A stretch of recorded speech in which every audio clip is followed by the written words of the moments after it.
को good afternoon और जोहार। आशा है आप सभी कुशल हैं। प्रियो, इन दिनों एक समाचार बहुत ज़्यादा भारत देश में चलाया जा रहा है या सुना जा रहा है या बताया जा रहा है, वो है शिक्षकों के बारे में। तो मुझे भी एक बात को सुनकर बड़ा आश्चर्य हुआ कि कोई टीचर इस जात का है, कोई टीचर उस जात का है। ऐसी बातें ध्यान देने योग्य बात कि कोई भी शिक्षक या शिक्षिका कोई भी शिक्षण संस्थान में या यूट्यूब के माध्यम से पढ़ाते हैं, वे जब इंस्टीट्यूट में होते हैं या पढ़ाते हैं या उस शिक्षा रूपी भार को निभाते हैं, तो आप ध्यान दीजिएगा उनका कोई जात नहीं होता है।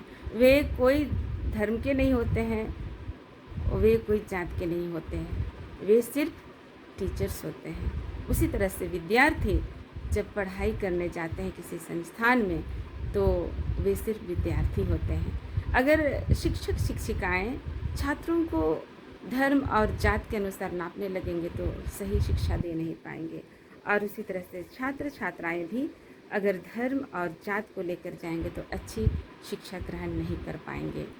और इसीलिए से पढ़ने वाले बच्चे और पढ़ाए जाने वाले जो पढ़ाते हैं उनको धर्म से और जात से उठना होगा।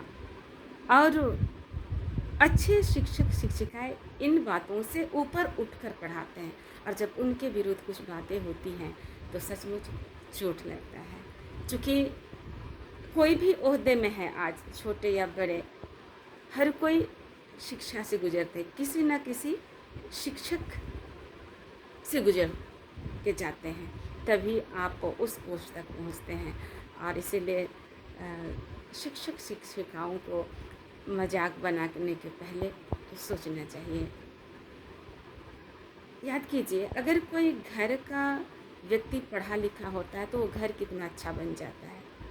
और इससे पहले भी बताना चाहूँगी कि अगर कोई एक जन परिवार में नौकरी पर है तो उसका 3 पीढ़ी सुधर जाता है। तो ये तो बहुत अच्छी बात है कि आपके देश में इतने सारे शिक्षक जो बहुत यत्न से पढ़ा रहे हैं, जिनके पास कुछ नहीं है, ऐसे बच्चों को उठाने का काम कर रहे हैं। तो मुझे और आप सबको खुश होना चाहिए कि हमारे देश में ऐसे जुझारू शिक्षक शिक्षिकाएं हैं जो बच्चों को आगे बढ़ाने के लिए दिन रात प्रयत्नशील हैं। अगर घर के बच्चे पढ़ते हैं तो घर सुधर जाता है, गांव के अधिकतर बच्चे पढ़ते हैं तो गांव सुधर जाता है, जिला के अधिकतर गांवों में पढ़े लिखे लोग ज़्यादा रहते हैं तो वो जिला सुधर जाता है, और राज्य के कई जिले में अधिक पढ़े लिखे और समझदार लोग रहते हैं तो राज्य सुधर जाता है। उसी तरह से देश के कई जिले में विद्वान लोग होंगे, पढ़े लिखे लोग होंगे, समझदार लोग होंगे, तो बताइए देश क्यों ना सुधरेगा और वहाँ अच्छे काम क्यों नहीं होंगे। और इसीलिए पढ़ने और पढ़ाने दीजिए। अगर अच्छी तरह से पढ़ाया जा रहा है तो जहाँ गलत हो रहा है तो वहाँ हम स्वतंत्र हैं बोलने के लिए, विरोध करने के लिए, लेकिन बिना मतलब का एक दूसरे को उलझा देना या उलझ जाना, और भारत एक घर जैसा है ना, वहाँ की स्थिति को ख़राब कर देना, ये अच्छी बात नहीं है।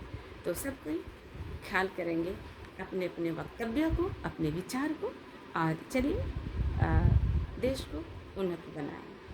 Thanks for watching.